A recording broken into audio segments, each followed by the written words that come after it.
welcome back to my channel. Welcome to my channel if you're new. I took a week off because I did my September ukulele 30 days of ukulele challenge, and I was just like, it was so hard getting a video up every day that I basically was just like, okay, I'm gonna take a breather, and I feel a lot more revived. I feel a lot better. Thank you guys so much for watching. I'm going to put the playlist in case anyone's into it up here somewhere.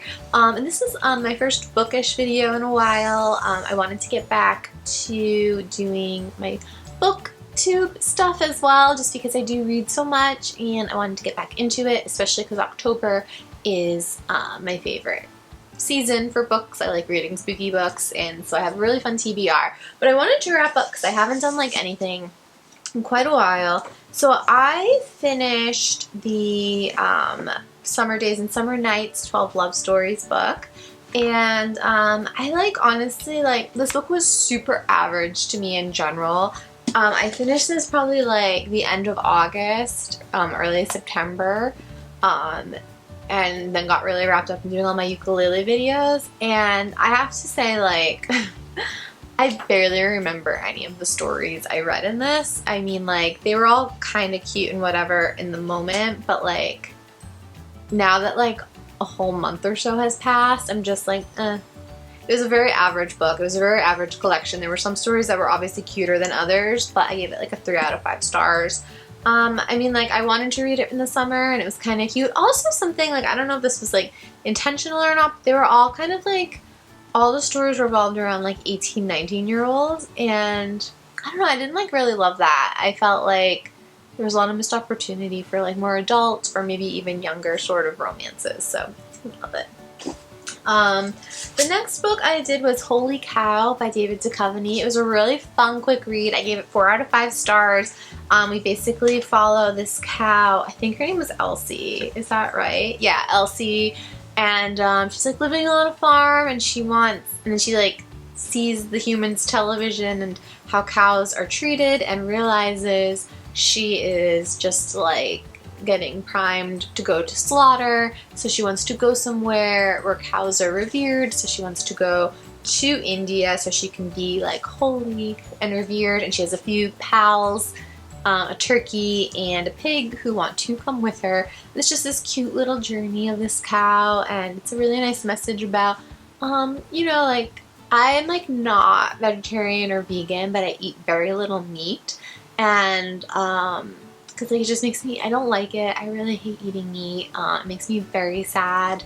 But like, I feel like nutritionally I still need to eat it sometimes, but I try to like when I get eggs, I try to do like free range eggs. I try to cut out milk because often milk is overproduced, and so I do like almond milk or cashew milk typically are my 2 go-tos. So I'm trying to find little ways to like do stuff for myself, because I feel like it's just better for me and for the environment, for animals, etc. So this book just was like really nice about like opening your eyes to that, and like, even though it's something I'm really conscious of still, and I'm like making steps toward doing better, it was just really nice to see it in this book. And but it was really cute. It was a really fun and easy read. It was really sweet, and I recommend it. It was really nice. The next book I read was Daughter of the Pirate King. I have had this on my shelf for about a year now, and I just picked it up this past month, and it was a lot better than I thought it would be. I wasn't sure what I was going to expect from it. I actually I got this around the same time as I got Wicked Deep, the Hazelwood. I got like this with a bunch of other kind of like young adult books, and I honestly was like the least intrigued by this one. And it was probably like my favorite of all the things I had gotten at that time. So I'm mad I like took so long. But it's just basically this girl who, I don't even remember her name. I suck at names. What is your name? Alosa, who is the daughter of the Pirate King, and she on purpose gets captured on like an enemy pirate ship to get a piece of a map for a treasure. And there's like a romance that's really cute and sweet. And it was like the like kind of like make-outy scenes were so much more detailed than I was expecting from a young adult book. Like I was just kind of like, what is happening? Like it was just not, it was much more detailed than expected. And but all in all, like I thought it was a cute story. I gave it 4 out of 5 stars. I really want to read the sequel. It's not one that I'm like chomping at the bit to read the sequel, but when I see it like online, when I'm buying books, I would buy it and read it because I'm super interested to see what happens next. I'm interested in the love story to see like where that goes, and yeah. And what I'm currently reading and almost done with is Winnie and the Pooh. It's so sweet.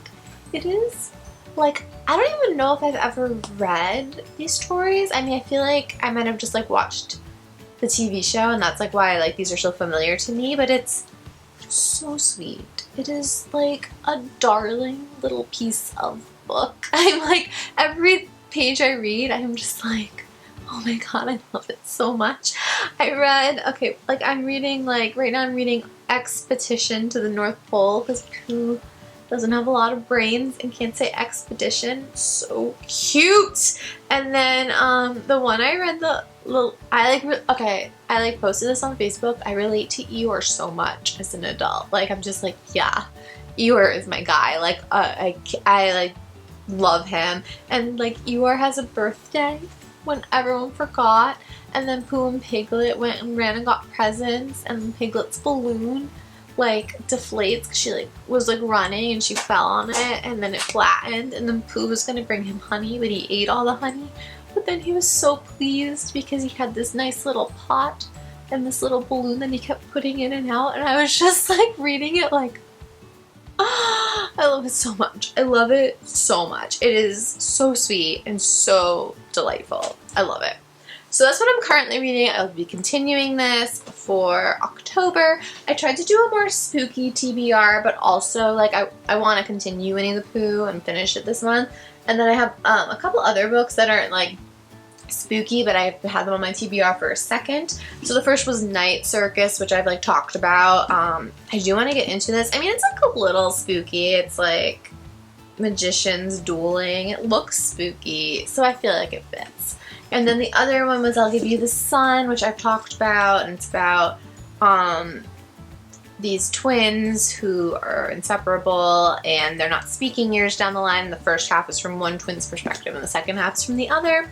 And I got this really randomly at Book Soup in West Hollywood. I feel like it was like on a recommendation shelf, and I always like to look at those because it's, especially for like more independent bookstores, it's always interesting to see like what people are reading who are like around books all the time.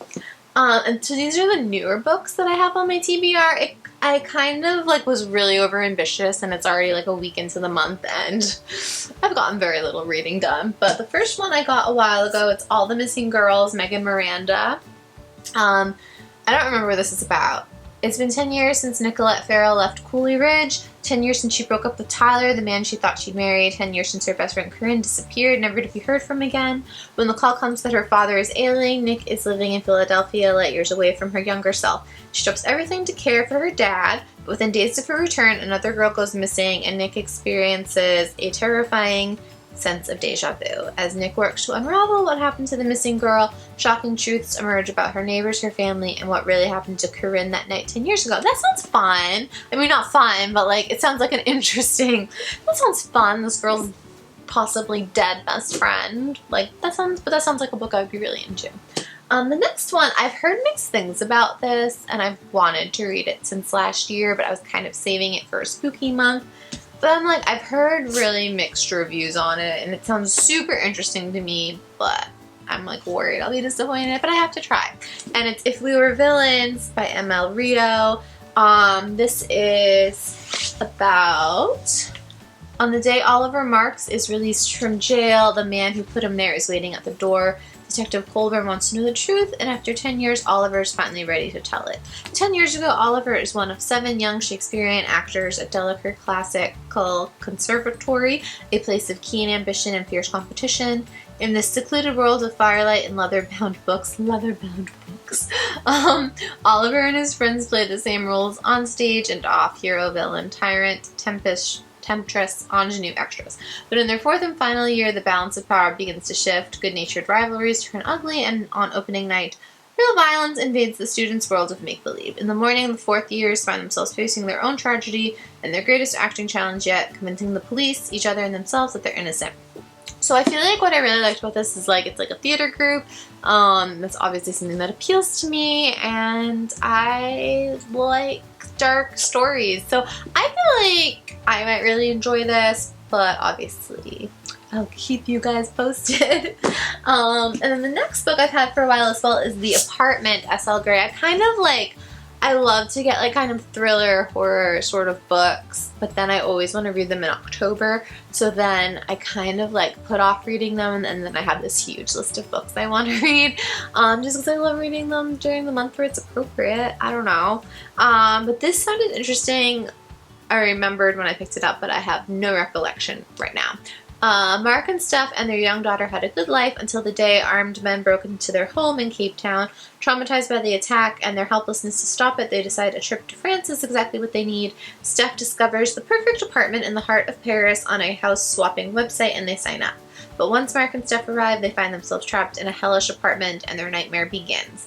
To get home, the couple will need answers about the mysterious building, seemingly abandoned except for a strange woman squatting on the top floor, and the sound of someone crying through the walls. Or is it screaming? I feel like you should be able to tell, but that's just me.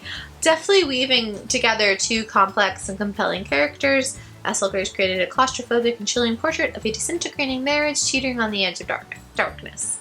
Alright. I don't know why I thought this was interesting. I guess. I don't know. We'll see. I feel like that felt weird. Also, like, what? You can't tell if someone's screaming or crying? Like, I don't know. I feel like that's distinct. Like, I feel like screaming is like a very different sound from crying, but that's just me.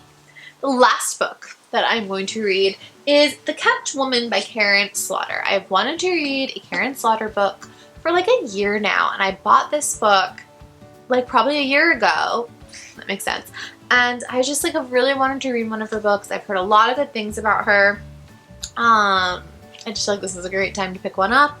This book is about, with the discovery of a murder at an abandoned construction site, Will Trent of the Georgia Bureau of Investigation is brought in on a case that becomes much more dangerous when the dead man is identified as an ex-cop. Studying the body, Sarah Linton, the GBI's newest medical examiner and Will's lover, realizes that the extensive blood loss didn't belong to the corpse. Bloody footprints leading away from the scene indicate there's another victim, a woman who has vanished and who will die soon if she isn't found. Will is already compromised because the site belongs to the city's most popular citizen, a wealthy, powerful, and politically connected athlete, a man who's already gotten away with rape despite Will's exhaustive efforts to put him away. But when evidence links Will's troubled past to the case, the consequences will tear through his life, wreaking havoc for Will and everyone around him, including his colleagues, family, friends, and even the suspects he pursues. So that's my TBR, nice spooky October TBR, and that's my wrap up for September. I want to be more consistent with my reading videos. It was just really hard this last month because I was like, it was just really overwhelming to do a video every day of ukulele and then add other sorts of videos. So I'm back to a more normal schedule. And let me know in the comments what you guys are reading. And I was doing questions of the day. Like, so besides letting me know what y'all are reading for October, my question of the day is, in Hocus Pocus, who is your favorite Sanderson sister? Or your favorite character? Who's your favorite character? Let's be broader, because I really like Sarah Jessica Parker's character. I think she's so cute and funny. Like, when she goes, amak, amak, amak, that's like my favorite part. So that's my favorite character. So let me know in the comments what your favorite characters were. Also, I wanted to be Thora Birch's character when that movie came out when I was little. I was like obsessed with her when I was little. I also liked this random movie she did called like Monkey Trouble, where she was like really into baseball and the Dodgers, and I had no idea about sports at all. She had like a pet monkey. I was really into that. So like I wanted to be Thora Birch. And she was also in this other movie when she was little called All I Want for Christmas. It's not really about her at all. She's just like a kid of a family and whatever. But like I like was really envious of her in general when I was little. So yeah. that's my answer. So let me know in the comments what your favorite character is in Hocus Pocus. And tell me what you're reading. I'd love a duel. You can say more than one thing. I don't know. And if you haven't already, just subscribe below. Hit the notification bell. I do music, comedy, books. Sometimes music and comedy is overlapping at the same time, and sometimes I'm not funny at all. And that's it. Alright guys, I'm babbling now. So, bye!